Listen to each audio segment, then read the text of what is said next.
¿Qué tal, hermanos? Que Dios les bendiga. Hay una parábola que estoy leyendo en Mateo capítulo número 20, verso 1 al verso 16, se llama Los obreros y la viña. Te lo voy a resumir porque son muchos versos y no quiero entretenerme en la lectura, pero tú en tu casa lo puedes leer para que lo corrobores. Habla acerca de un padre de familia que tenía una viña y que sale muy temprano a la plaza de la ciudad o del pueblo y encuentra a unas personas desocupadas. Él se acerca y les ofrece trabajo y les dice: vayan a mi viña y les pagaré un denario. Quiero ser específico aquí porque fue por la mañana y el salario fue arreglado entre ellos dos. Ellos van y empiezan a trabajar en la viña. El padre de familia, cuando está en la viña, pasan algunas 2 horas o 3 horas, vuelve a salir a la plaza, encuentra otra vez a otras personas desocupadas, se acerca y les dice que vayan a su viña y les va a pagar lo que sea justo. Ellos van a su viña y esto lo hace alrededor de otras 2 veces más. O sea que fueron personas en diferentes horarios y los últimos llegaron a trabajar una sola hora. Los primeros llegaron a trabajar la mayoría del día, con el calor del sol, estando desde temprano ahí.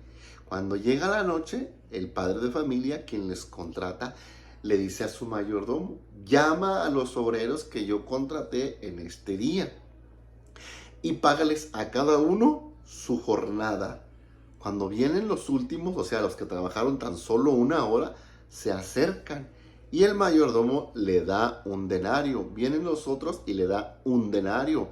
Cuando se acercan los primeros, los que fueron desde temprano en la mañana, iban pensando que iban a recibir más, porque vieron que a los últimos les dieron un denario. Dijeron: estos acaban de llegar y les pagó un denario.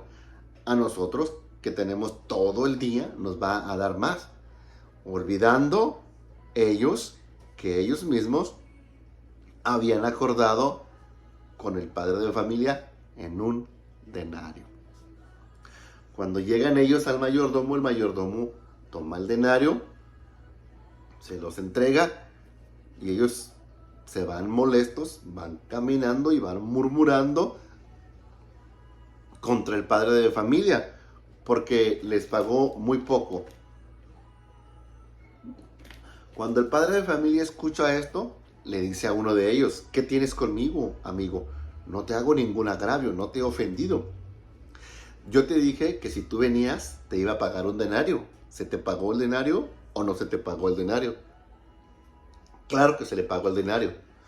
Y termina la historia diciendo: ¿o por qué te enojas si yo soy bueno y quiero darle a estos postreros igual que a ti?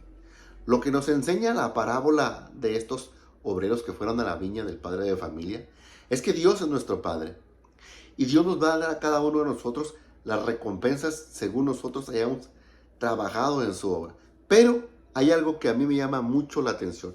Estoy leyendo la Biblia Vida Plena y en el comentario de la Vida Plena dice esto. Te lo voy a resumir. Es de un poquito, ¿no? Te va a bendecir.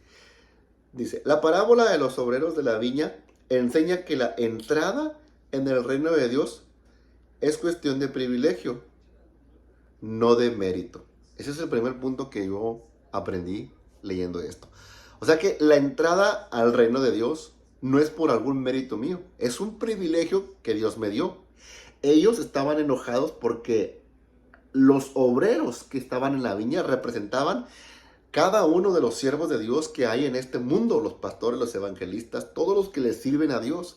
Algunos van a servirle 1 año, 2 años o en lugares inferiores, pero no es cuestión de lo que tú hagas, sino del privilegio que Dios te da de hacerlo, sea poco o sea mucho. Entonces es cuestión de un privilegio. Aquí Cristo advierte contra 3 actitudes equivocadas. Esto es una exhortación. 3 actitudes equivocadas que podemos encontrar o que podemos vivir nosotros igual que estos obreros. La primera: no te debes sentir superior a los demás por una tarea que tengas o una posición que se te dio en el reino de Dios. Quiere decir que en el reino de Dios hay posiciones y hay tareas que desempeñar. Los evangelistas son los que llaman más la atención, o los que tienen dones de profecía, de sanidad, de liberación, porque son portentosos, son espectaculares, pero no porque ellos realicen esa tarea, significa que ser más que el anciano de 70 años que está ahí escuchando la palabra de Dios y sirviéndole a Dios en otra área, según su capacidad.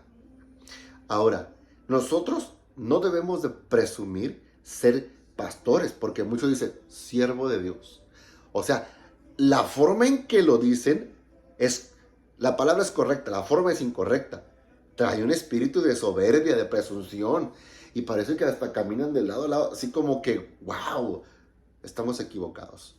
El pastorado, el ser evangelista, el ser maestro, necesita más humildad que soberbia y comprender que estamos al servicio de Dios y de los hermanos. Nos debemos a la grey de Dios. Los talentos que yo tengo, las capacidades que Dios me dio, salen a exponerse por la iglesia. Si no hay iglesia, no hay dónde trabajarlos. Así es que, bueno, hermanos, nadie se crea más que otra persona por su tarea que desempeña o la función que Dios le dio. Punto número 2. No dejar de compartir el interés de Dios en ofrecer su gracia y bondad a todos.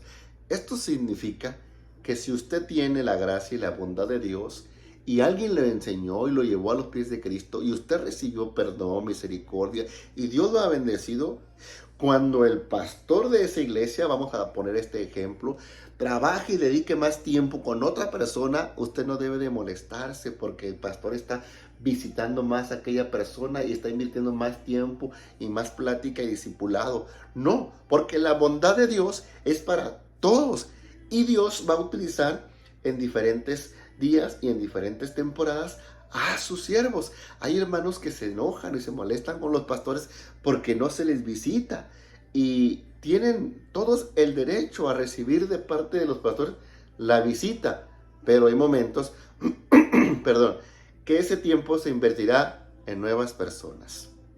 Entonces, la bondad de Dios no es solo para usted, la visita del pastor no es solo para usted, es para todo el mundo. La tercera y la última, evitar el espíritu de envidia de las bendiciones espirituales hacia los demás. Todos nos debemos de cuidar de ese espíritu celoso, de envidia, de manipulación, de posesión, de querer tener siempre la atención de todas las personas.